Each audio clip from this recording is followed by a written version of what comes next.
Bollywood actor Saif Ali Khan उन पर हुए हमले का राज गहरा होता जा रहा है। सैफ के घर में घुसकर उन पर जानलेवा हमला किया गया था। इस घटना को लेकर कई तरह की थ्योरी सामने आ रही, क्योंकि अभी तक पुलिस पुख्ता तौर पर कुछ भी नहीं बता पा रही। पुलिस अभी जांच ही कर रही है, पूछताछ कर रही है, लोगों को हिरासत में भी ले रही है, लेकिन अब भी कई सवाल हैं जिनके जवाब सामने नहीं आए। सैफ अली खान पर हमले का मामला उलझता ही जा रहा है।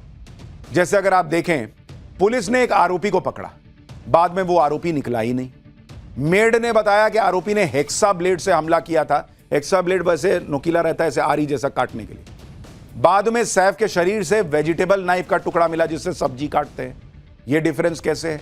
मेड के मुताबिक आरोपी को कमरे में बंद कर दिया था। बंद कमरे से आरोपी फरार कैसे हो गया? पहले यह कहा गया कि सैफ को अस्पताल इब्राहिम लेकर गए थे उनके बड़े बेटे। अब पता चल रहा है कि तैमूर 5-6 साल का जो बेटा है उसके साथ सैफ खुद अस्पताल गए थे। इसी तरह के कई सवाल ऐसे हैं जिनके जवाब नहीं मिल रहा है। हालांकि पुलिस जांच कर रही है। इस मामले में लगातार अपडेट्स भी आ रहे हैं जिसके बारे में आपको पूरी डिटेल के साथ आज बताऊंगा। अभी तक सबसे बड़ा सवाल यही है कि हमलावर आखिर सैफ अली खान के घर तक पहुंचा कैसे? यह है वो हमलावर। सैफ अली खान का घर बांद्रा के सतगुरु शरण अपार्टमेंट की 12वीं मंजिल पर है। बांद्रा इलाका वैसे ही काफी सिक्योर इलाका माना जाता है। बॉलीवुड की कई हस्तियां यहां रहती हैं, जिस पर बिल्डिंग में सैफ अली खान भी रहते हैं, और वो भी हाई सिक्योरिटी से लेस। इसके बाद भी आरोपी सैफ के घर तक पहुंच गया, तो इसका जवाब अब सामने आ रहा है। सैफ पर हमला करने वाले आरोपी का एक और सीसीटीवी फुटेज मिला है जिसमें वो सीढ़ियों से ऊपर जाता दिख रहा है। ये देखिए, चेहरे पर नकाब है और पीठ पर बैग है। ध्यान से देखने पर दिखता है कि कैसे चोरी छिपे और दबे पांव आरोपी ऊपर जा रहा है।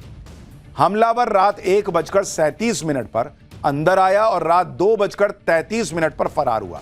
ये दोनों फुटेज आपके सामने हैं। बाईं तरफ की तस्वीर है जब वो अंदर आया है घर में, और दाईं तरफ जब वो बाहर निकला है। यानी 56 मिनट तक वो बिल्डिंग और सैफ के घर में था। एक बात और गौर करने वाली है कि जब आरोपी सीढ़ियों से जा रहा था तो उसके पैर में जूते नहीं थे, लेकिन जब वो नीचे आया तो उसने जूते पहने हुए थे। ऊपर जाते समय उसके मुंह पर नकाब था, नीचे आते समय नकाब नहीं था। सैफ अली खान पर हमला करने वाले को पुलिस तलाश रही है और हमलावर ने अपना हुलिया बदल लिया, ऐसा कहा जा रहा है। सैफ के हमलावर की नई तस्वीर आप देखिए। यह तस्वीर बांद्रा रेलवे स्टेशन के पास सीसीटीवी में कैप्चर हुई थी। इसमें हमलावर का हुलिया बिल्कुल बदला हुआ दिख रहा है। उसने नीले रंग की शर्ट पहनी हुई है, उसके कंधे पर बैग है और वो हाथ बांधकर जाता हुआ दिखता है। आरोपी जिस तरह सीढ़ियों से गया और फिर नीचे आया, उससे कई सवाल खड़े हो रहे हैं। सैफ अली खान पर हुए हमले के आरोपी को लेकर कई तरह की थ्योरीज की चर्चा है। एक थ्योरी यह भी चल रही है कि आरोपी को पहले से सैफ अली खान और उनके घर के बारे में पूरी जानकारी थी, क्योंकि आरोपी सीढ़ियों से दबे पांव गया, शोर ना हो इसलिए जूते भी नहीं पहने। आरोपी को पूरी बिल्डिंग के लेआउट के बारे में अच्छे से जानकारी थी, ऐसा लगता है। आरोपी को पता था कि सैफ अली खान के घर तक कैसे पहुंचना है। यह भी कहा जा रहा है कि आरोपी काफी पहले से इमारत के अंदर था और इसलिए सीढ़ियों के अलावा किसी और सीसीटीवी फुटेज में कैद नहीं हुआ। इमारत के सिक्योरिटी गार्ड ने भी आरोपी को आते जाते नहीं देखा। हालांकि ये सिर्फ थ्योरीज हैं और इसमें कितनी सच्चाई है इसकी जांच अभी पुलिस कर रही है, लेकिन इस बात से इनकार नहीं किया जा सकता कि आरोपी ने बड़े ही शातिराना अंदाज में पूरी घटना को अंजाम दिया। इसी लाइन पर पुलिस भी जांच कर रही है। सवाल वही है कि क्या हमलावर को बिल्डिंग के बारे में पूरी जानकारी थी? अभी तक की जांच में जो निकलकर सामने आया है उसके मुताबिक हमलावर पड़ोस की बिल्डिंग से बाउंड्री वॉल को लांघकर सैफ की बिल्डिंग में दाखिल हुआ था। उसके बाद पार्किंग एरिया से सटे फायर शाफ्ट के जरिए कुछ फ्लोर तक पहुंचा। फिर उसने फायर शाफ्ट को छोड़कर सीढ़ियों के जरिए 10वें फ्लोर तक पहुंचने का काम किया। 10वें फ्लोर से आरोपी पाइपलाइन डक्ट के सहारे सैफ के बेटे के बेडरूम में पहुंचा, कहा जा रहा है। पाइपलाइन डक्ट के सहारे आरोपी बेडरूम के बाथरूम तक आया। बाथरूम की लाइट ऑन होने और आवाज होने पर सैफ अली खान के घर की जो मेड थी उसकी नींद खुल गई। पुलिस को बाथरूम और डक्ट के पास आरोपी के फिंगरप्रिंट्स भी मिले हैं। सैफ के घर से भागते समय 6ठी मंजिल पर लगे सीसीटीवी में उसका चेहरा कैद हुआ। हालांकि अभी तक पुलिस ने साफ तौर पर यह नहीं बताया कि आरोपी इसी तरह से सैफ के घर पहुंचा था या नहीं। पुलिस अभी भी जांच कर रही है और सबूत तलाश रही है, जिसके बाद पुख्ता तौर पर दावा किया जा सकेगा कि आखिर हुआ क्या था। जिस फायर शाफ्ट और पाइपलाइन शाफ्ट की चर्चा हो रही है और कहा जा रहा है कि आरोपी फायर शाफ्ट के सहारे सैफ के घर पहुंचा, वो दरअसल होता क्या है वो भी समझिए। फायर शाफ्ट वो हिस्सा होता है जहां आग बुझाने के लिए जरूरी उपकरण होते हैं। आपने भी देखा होगा अपार्टमेंट वगैरह में ऐसा एक खिड़की नुमा, दरवाजे नुमा हिस्सा होता है जहां इस तरह से आग बुझाने वाले उपकरण होते हैं। हर फ्लोर पर फायर शाफ्ट का दरवाजा होता है जिसमें पानी की पाइप होती है, फायर होज रखा होता है। आग लगने पर इसी फायर होज के जरिए आग को बुझाया जाता है। इसी तरह से हर ऊंची इमारत में पाइपलाइन शाफ्ट भी होता है। इसी शाफ्ट के जरिए इमारतों में पाइप्स को ऊपर तक ले जाया जाता है। यह शाफ्ट इसलिए होता है जिससे पाइपलाइन में कोई गड़बड़ी आ जाए तो प्लम्बर या मजदूर उसे ठीक कर सके। अब सवाल यह भी है कि सैफ के घर में बच्चों के बेडरूम से आरोपी फरार कैसे हुआ, क्योंकि सैफ अली खान की मेड ने पुलिस को जो बताया उसके मुताबिक हमले के बाद सैफ और बाकी लोग कमरे से निकल गए थे और आरोपी को कमरे में बंद कर दिया था। कमरा बाहर से बंद था और बाद में जब कमरा खोला तो आरोपी वहां था नहीं, वो फरार हो चुका था। आखिर बंद कमरे से आरोपी फरार कैसे हुआ, इस पर पुलिस का कहना है कि कमरे में बंद होने के बाद आरोपी बाथरूम में गया, वहां पाइपलाइन शाफ्ट के सहारे नीचे उतरा। 2-3 फ्लोर नीचे आने के बाद आरोपी ने शाफ्ट छोड़ दिया और फायर एस्केप के लिए बनी सीढ़ियों से फरार हो गया। यानी जिस रास्ते से आरोपी घुसा था उसी रास्ते से फरार हुआ। लेकिन एक बड़ा सवाल यह है कि आरोपी को बिल्डिंग से निकलते समय किसी ने देखा क्यों नहीं। पुलिस इसका भी जवाब तलाश रही है। इसी तरह की और भी चर्चाएं चल रही। पुलिस को लेकर भी सवाल उठ रहे हैं कि अगर यह चोरी का मामला है तो अभी तक आरोपी पकड़ा क्यों नहीं गया। पुलिस ने आज इस मामले की जांच के लिए एक शख्स को पूछताछ के लिए हिरासत में लिया। यह उसी आदमी की तस्वीर है। जैसे ही इस आदमी को पुलिस ने पकड़ा तो हल्ला मच गया कि आरोपी को गिरफ्तार कर लिया गया है, लेकिन यह आदमी आरोपी था ही नहीं। पुलिस ने खुद इसे पूछताछ के लिए बुलाया था। इसका नाम वारिस अली है और यह कारपेंटरिंग का काम करता है, यानी लकड़ी वकड़ी का काम करता है। वारिस अली सैफ के घर पर फर्नीचर का काम करने के लिए गया था। सुनिए वारिस अली की पत्नी ने क्या बताया। अरे करते नहीं थे, पहला दिन लगा हुआ था।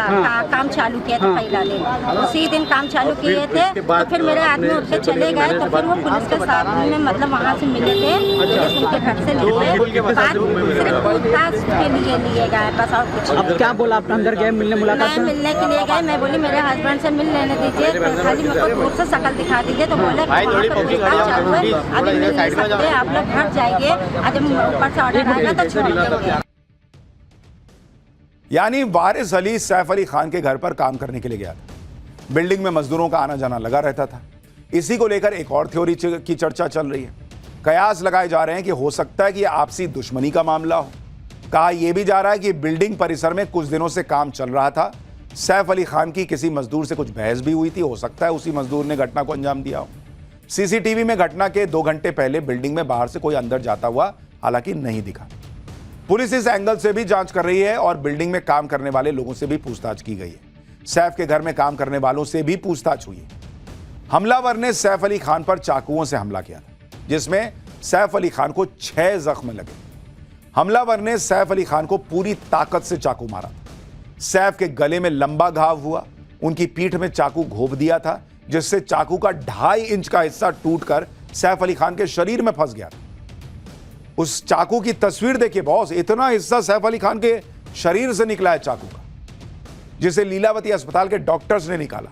यह चाकू सैफ की रीढ़ की हड्डी से कुछ ही मिलीमीटर की दूरी पर रह गया था। डॉक्टर्स का कहना है कि अगर 2 मिलीमीटर चाकू अंदर और चला गया होता तो स्पाइनल कॉर्ड को डैमेज कर सकता था, जिससे सैफ अली खान जिंदगी भर के लिए अपाहिज हो सकते थे। सुनिए डॉक्टर्स को, फिर आपको बताऊंगा इस केस से जुड़े 2 और खुलासों के बारे में। बहुत फॉर्चुनेट है, 2 मिलीमीटर से बच गया। जहां तक नाइफ पहुंचा है उससे 2 मिलीमीटर और जाने से स्पाइनल कॉर्ड में इंजरी हो सकता था, which is he is very very fortunate. It's a very deep wound, but वो जस्ट स्पाइन कॉर्ड से थोड़ा बच गया, तो उनकी एक अच्छी वो है। सैफ अली खान फिलहाल ठीक है और आईसीयू से स्पेशल रूम में शिफ्ट किए जा चुके हैं। सैफ अली खान सर्जरी के बाद तेजी से रिकवर भी हो रहे हैं। डॉक्टर्स का कहना है कि सैफ ने अपने रूम में थोड़ी वॉक भी की। डॉक्टर्स ने सैफ को कंप्लीट बेड रेस्ट की सलाह दी है। कल जब सैफ पर हमले की खबर आई थी तो कहा गया कि इब्राहिम अपने पापा सैफ को अस्पताल लेकर गए थे। बड़ा वाले बेटे जो है सैफ के घर में ड्राइवर नहीं था, इसलिए ऑटो से इब्राहिम सैफ को अस्पताल लेकर गए थे। लेकिन आज इस मामले में भी नया ट्विस्ट आ गया। लीलावती अस्पताल के डॉक्टर ने इस बारे में जानकारी दी। लीलावती अस्पताल के सीओओ डॉक्टर नीरज उत्तमानी उन पहले लोगों में से थे जिन्होंने सैफ को सबसे पहले देखा था, और उनका कहना है कि सैफ ऑटो से खुद आए थे और सैफ के साथ उनका बेटा तैमूर था, ना कि इब्राहिम। सुनिए डॉक्टर ने क्या कहा, फिर उस ऑटो वाले के बारे में बताऊंगा जिसने सैफ अली खान को अस्पताल तक पहुंचाया था। उसने नवभारत के कैमरे पर क्या बताया वो भी सुनने लायक। लेकिन पहले डॉक्टर को, सीईओ को सुनिए। सैफ अली साहब का जब हॉस्पिटल आए थे तो मैं वो डॉक्टर था जो उनको फर्स्ट आवर में मिला हूँ।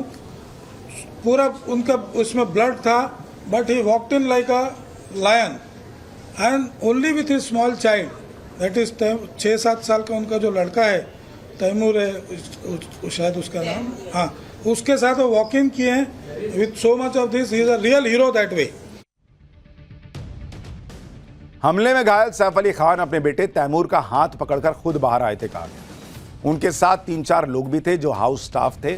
सभी लोग ने ऑटो को रुकवाया और उसी में बैठकर सैफ और तैमूर अस्पताल पहुंचे। जिस ऑटो ड्राइवर ने सैफ को अस्पताल छोड़ा उसने कहा कि सैफ की गर्दन और पीठ से खून निकल रहा था। अस्पताल पहुंचने पर सैफ ने अपना परिचय दिया। ऑटो ड्राइवर ने और क्या क्या बताया इस रिपोर्ट में सुनिए। भजन सिंह जो है वो इसी तरीके से यही अपना वो ऑटो लेकर के बाहर निकले और रात। भजन जी ये बताइए, आप नाइट में गाड़ी चलाते हैं? हाँ जी सर, मैं नाइट में गाड़ी चलाता हूँ। तो उस दिन भी आपने कहाँ से शुरुआत की?